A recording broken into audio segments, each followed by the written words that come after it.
Good morning. எப்படி இருக்க? நான் நல்லா இருக்கேன். நாம் நினைக்கிறதெல்லாம் நடக்கணும்னா, நடந்துருச்சுன்னா ரொம்ப சந்தோஷப்படுவோம்ல. எப்பவுமே நாம் என்ன நினைக்கிறோமோ அது அப்படியே நடக்கணும்னு தான் நம்ம எதிர்பார்ப்போம். ஆனால் நம்ம நினச்ச மாதிரியே எல்லாமே நடக்குமா?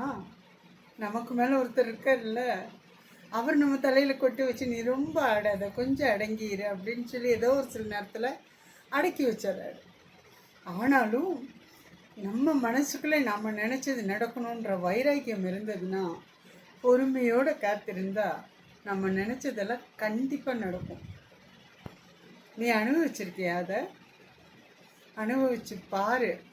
அப்படி பொறுமையாக காத்திருந்து அமைதியாக இருந்து நமக்கு நம்ம நினச்சதெல்லாம் நடக்குதுன்னா அதோட சந்தோஷம் ரொம்ப பெருசு. ஆரம்பத்தில் நினச்ச உடனே நடந்துருச்சுன்னா அது அவ்வளோ பெருசாக சந்தோஷமாக இருக்காது.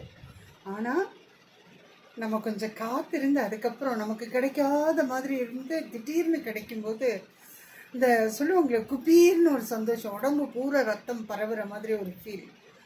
ஆமாம், அந்த மாதிரியான ஒரு சந்தோஷம் கண்டிப்பாக கிடைக்கும். ஸோ எதுவாக இருந்தாலும் நீ நினைக்கிறது நடக்கிற வரைக்கும் பொறுமையாக காத்துரு, கண்டிப்பாக நடக்கும். நீ தான் ஜெயிப்ப. நீ உன் மனசில் என்ன நினைக்கிறியோ அது தான் நடக்கும். அதனால் சந்தோஷமாக பொறுமையாக காத்துட்டுரு. சரியா? நாளைக்கு பார்க்கலாமா? ஓகே.